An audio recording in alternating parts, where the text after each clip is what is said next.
अस्सलामुअलैकुम, welcome back to hang out. जी, मैं अभी तक वहीं रह रहा हूँ इस्तांबुल में।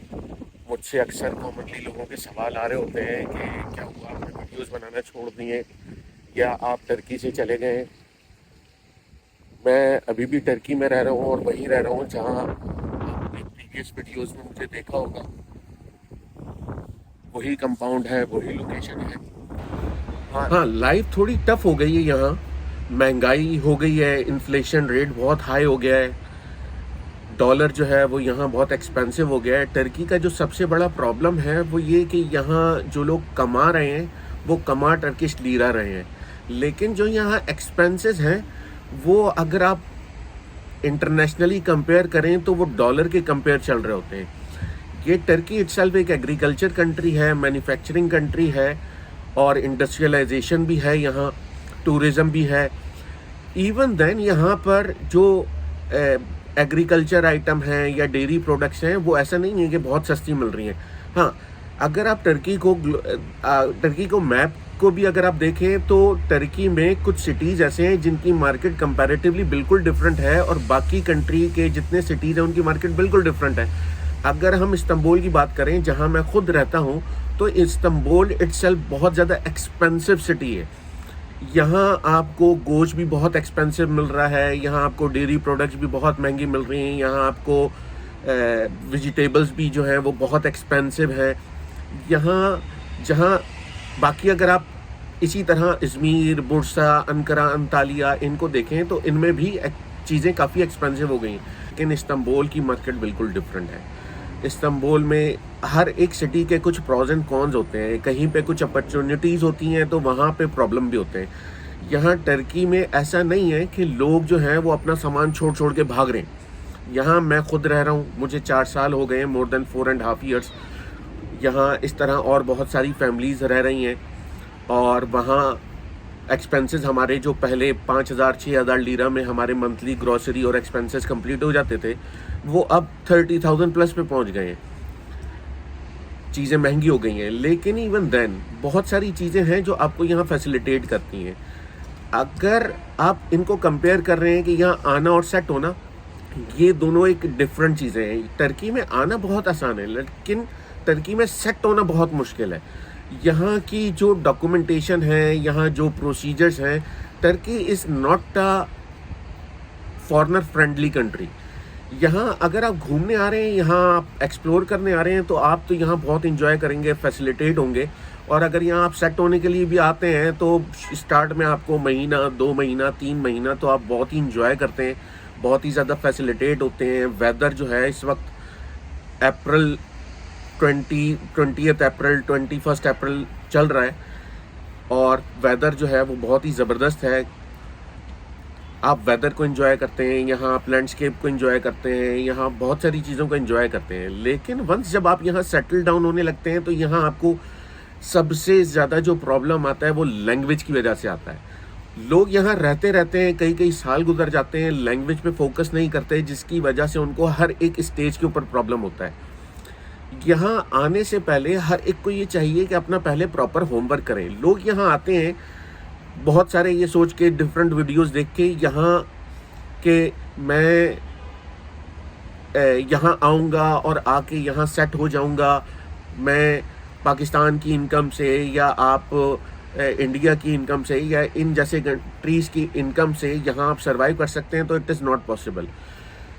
ये लोग ये कह रहे होते हैं कि यार आपको टर्की में यूरोप का मज़ा मिलता है। टर्की इटसेल्फ यूरोप है।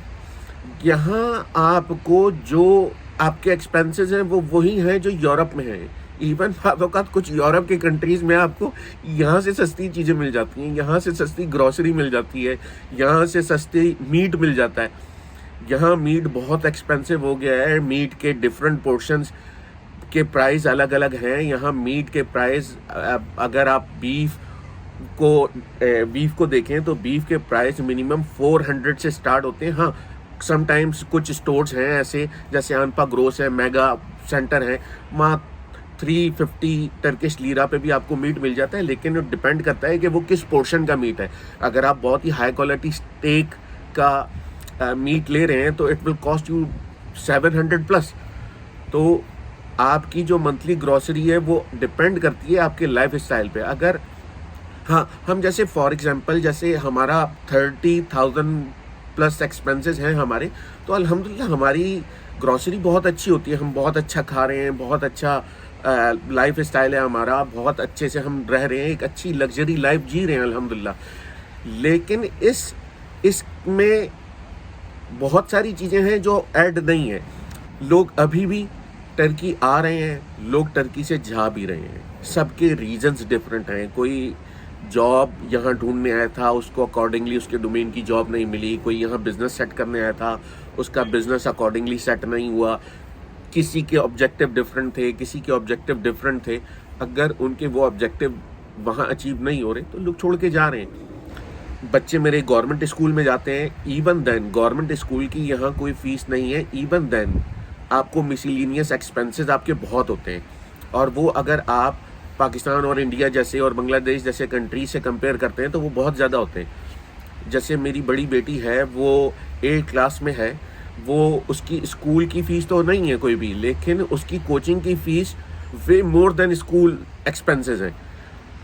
लेकिन वो आपको बेयर करने पड़ते हैं अगर आपको, और फिर यहाँ अगर आपको रहना है, यहाँ आपको अपने लाइफ को यहाँ आपने अगर आपने यहाँ रहना है, यहाँ पे आपने एक्सटेंड करना है, तो आपको लैंग्वेज खुद भी सीखनी होगी, अपने बच्चों को भी सिखानी होगी। विदाउट लैंग्वेज तो आप यहाँ अपने टारगेट अचीव नहीं कर सकते। हाँ, मोस्टली जो लोग यहाँ आते हैं उनका फोकस सिर्फ यहाँ स्टे करना नहीं होता। उनके कुछ लोग ऐसे भी हैं जो यहाँ से आगे का प्लान करते हैं। जैसे Turkey the gateway to Europe, Europe के लिए आपके दरवाजे खुल जाते हैं बेस्ड अपॉन योर प्रोफाइल। अगर आपकी प्रोफाइल अच्छी है तो दुनिया के दरवाजे वैसे भी आपके लिए खुल जाते हैं। ये ज़रूरी नहीं है कि आप टर्की आएंगे तो फिर आप यूरोप जाएंगे या आप वेस्टर्न कंट्री।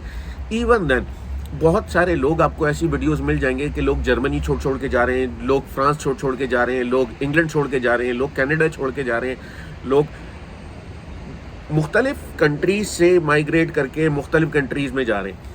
अभी ग्रेजुअली वक्त के साथ साथ टर्की इटसेल्फ अपनी जो फॉरेन पॉलिसीज़ हैं वो भी मैच्योर कर रहा है। इमिग्रेंट्स को किस तरह इसने डील करना है, हैंडल करना है। लोग यहाँ जो 2 नंबरियाँ करते हैं डॉक्यूमेंटेशन के अंदर, उनको भी ये ब्लॉक कर रहे हैं। तो ग्रेजुअली चीज़ें जो है ना यहाँ पे और ज़्यादा टफ होती जा रही हैं। लेकिन ये उनके लिए टफ है जो जिनके डॉक्यूमेंट में प्रॉब्लम है। लेकिन जिनके डॉक्यूमेंट सीधे हैं, जिनके डॉक्यूमेंट स्ट्रेट हैं, उनको वो प्रॉब्लम नहीं है। प्लस ये कि अगर आप यहाँ के एक्सपेंसेस को कंपेयर करना चाह रहे हैं तो यहाँ बहुत सारी लोकल वेबसाइट है। अनपग्रोस की वेबसाइट है, यहाँ मिग्रोस की वेबसाइट है, यहाँ शॉक की वेबसाइट है।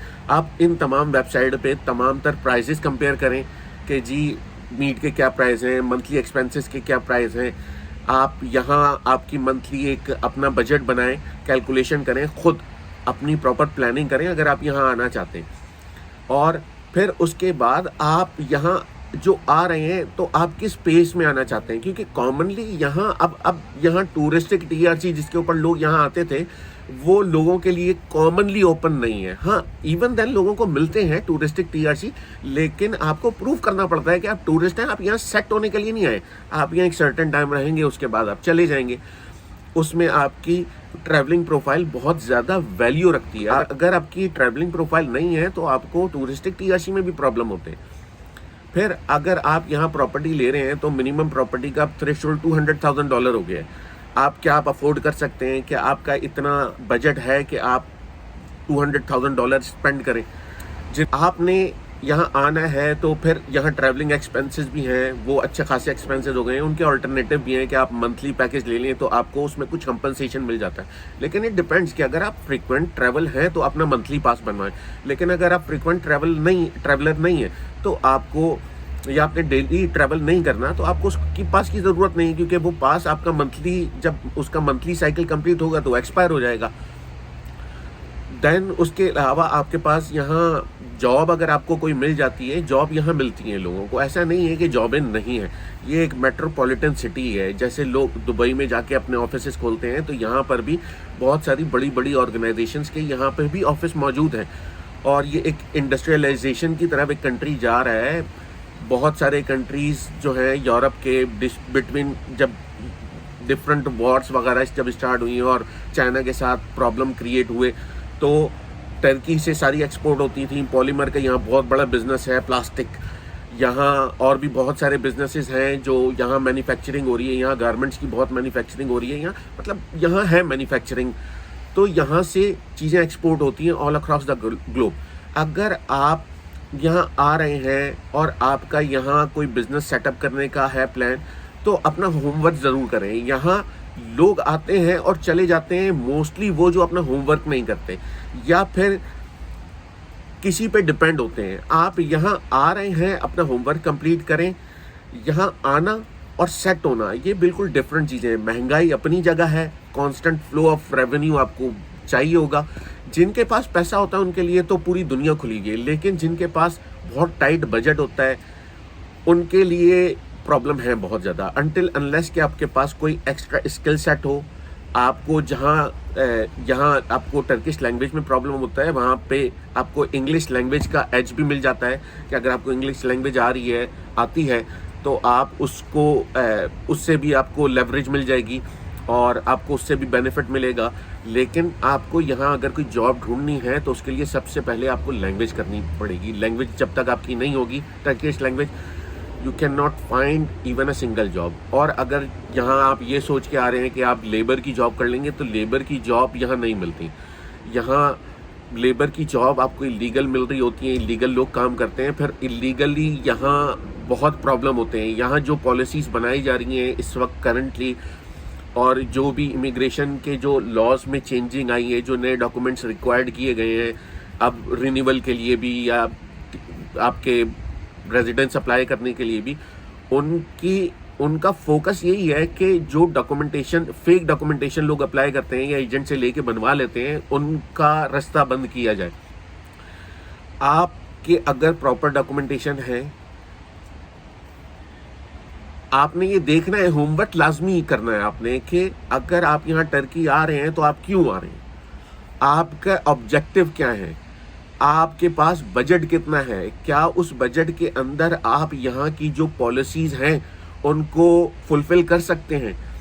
आप यहाँ अगर आपके पास कोई एक्स्ट्रा स्किल सेट है, कोई आपके पास एक्सपर्टीज़ है, आपकी एजुकेशन ऐसी है जो आपको एज देती है कि आपको यहाँ जॉब की अपॉर्चुनिटी मिल जाए, तो यहाँ जॉब्स हैं।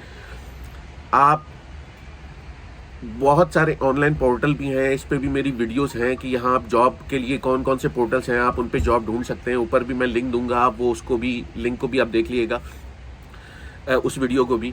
उन पोर्टल्स पे जाके भी आप जॉब ढूंढ सकते हैं। लेकिन कोई भी कंपनी जो आपको जॉब दे रही है उसको ये प्रूव करना पड़ेगा कि आप उसके लिए, आपके पास जो स्किल एक्सपर्टीज़ है वो लोकली अवेलेबल नहीं है। अब जैसे अगर आप यहाँ जॉब ढूंढ रहे हैं तो जॉब भी यहाँ मिल जाती है, लेकिन यहाँ आपको भी अपना एज दिखाना होगा, अपनी स्किल सेट एक्सपर्टीज़ दिखानी होगी कि जो आपके पास स्किल्स एक्सपर्टीज़ हैं, जो आपकी एजुकेशन है, वो लोकली उस कंपनी को अवेलेबल नहीं है। और उस कंपनी को भी यहाँ गवर्नमेंट को वो सारे रिक्वायर्ड डॉक्यूमेंट दिखाने पड़ेंगे कि उनकी सेल्स इतनी है, उनका ईयरली साइकिल इतना है कि वो एक फॉरेनर को अफोर्ड कर सकते हैं, और लोकली उनके पास इतनी रिसोर्सेज अवेलेबल हैं कि अब अगर वो कोई फॉरेनर को अपनी जॉब पे रख रहे हैं तो उनको प्रॉब्लम नहीं है। प्लस ये कि उनको ये भी एक्सप्लेन करना पड़ेगा कि फॉरेनर जिसको वो रख रहे हैं उसके पास एडिशनल स्किल्स और एक्सपर्टीज़ हैं जो कि इंटरनेशनली कॉमनली हर कंट्री में होता है, तो वो उनको सब शो करना पड़ेगा। तो यहाँ जॉब मिल जाती है, लेकिन आपको ये देखना होगा कि यार आप यहाँ क्यों आ रहे हैं। लोग यहाँ आ भी रहे हैं, लोग यहाँ से जा भी रहे हैं, लोग यहाँ रह भी रहे हैं, लोग यहाँ, लेकिन ऐसे प्रॉब्लम नहीं है कि लोग सब छोड़ के भाग रहे हैं। जैसे लोग जा रहे हैं लोग आ भी रहे हैं, लेकिन it is not a easy country. Turkey से ज़्यादा बेहतर कंट्री है अगर आप, क्योंकि यूरोप में अगर जैसे आप जाते हैं, लैंग्वेज का बैरियर यहाँ पे भी है, यूरोप के दूसरे कंट्रीज़ में भी है, लेकिन वहाँ आप जब कमाते हैं उन कंट्रीज़ के अंदर तो आपको यूरो में पैसे मिलते हैं और आपके खर्चे भी यूरो में होते हैं। यहाँ आपको लीरा में पैसे मिल रहे होते हैं और आपकी जो एक्सपेंसेस हैं वो अगर आप यूरोप के किसी भी कंट्री से कंपेयर करेंगे तो इनके प्राइजेस वही हैं। आप रेंटल को कंपेयर कर लें, आप यहाँ ग्रॉसरी को कंपेयर कर लें, आप यहाँ किसी भी चीज़ को कंपेयर कर लें, उनके एक्सपेंसेस वही मिलेंगे आपको जो यूरोप के कंट्रीज़ में है। अगर आपका बजट आपको अलाउ करता है, आपकी प्रोफाइल आपको अलाउ करती है, तो आई वुड सजेस्ट यू कि आप दूसरे यूरोप के कंट्रीज़ में जाएं। यहाँ बहुत सारे लोग यूरोप से भी टर्की में आते हैं। बहरहाल उनके ऑब्जेक्टिव डिफरेंट होते हैं, उनके टारगेट डिफरेंट होते हैं। आपका क्या टारगेट है, आपको क्या ऑब्जेक्टिव अचीव करने, it is completely depend on you.